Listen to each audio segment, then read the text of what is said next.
पूजवा के आवे नहीं याद,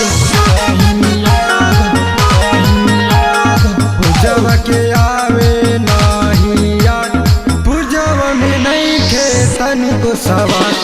पता चलल बाबे सुतला के बाद, पूजवा में तनिको नहीं खे सवाद।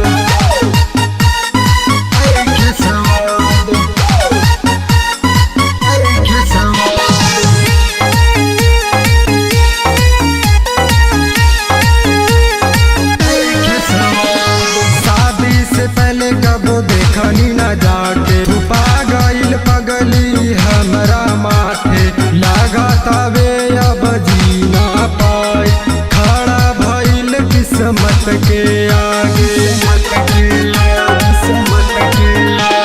शादी से पहले कबो देखनी न जाके, छुपा गइल पगली हमरा माथे, लागतावे अब जीना पाए, खड़ा भइल किस्मत के आगे। शादी करके भैनी बर्बाद,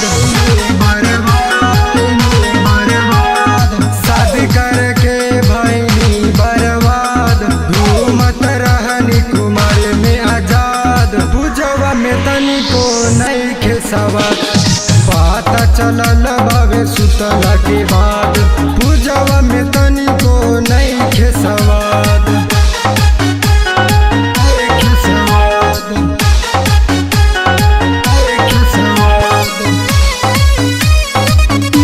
रिकॉर्डिंग स्टूडियो दिल्ली।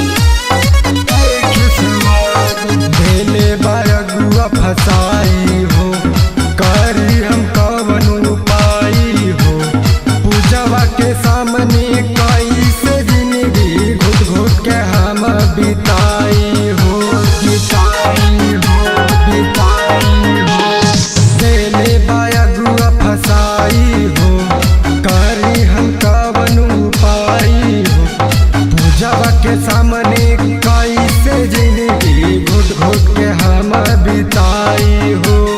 जिंदगी के हमर कई दिल बर्बाद,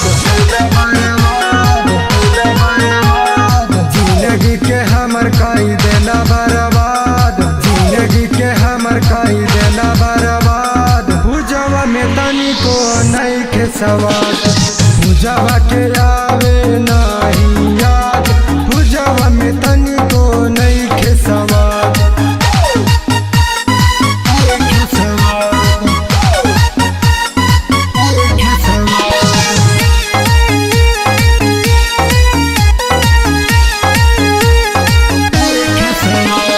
संजो बलम राजा बाबू से कहले, पगली के संग हमर शादी करब, सोचले न रही ऐसन कबो, भगवान हमर नसीब बनवले, नसीब बनवले।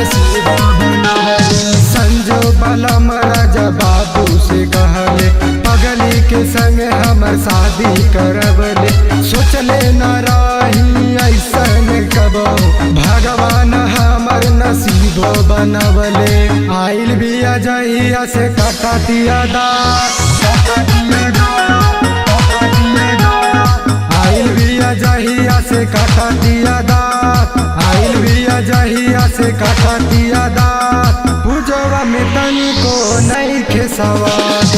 पता चलल बाबे सुतला के बाद, पूजवा में नहीं खे तनिको सवाद। माँ वैष्णो रिकॉर्डिंग स्टूडियो दिल्ली।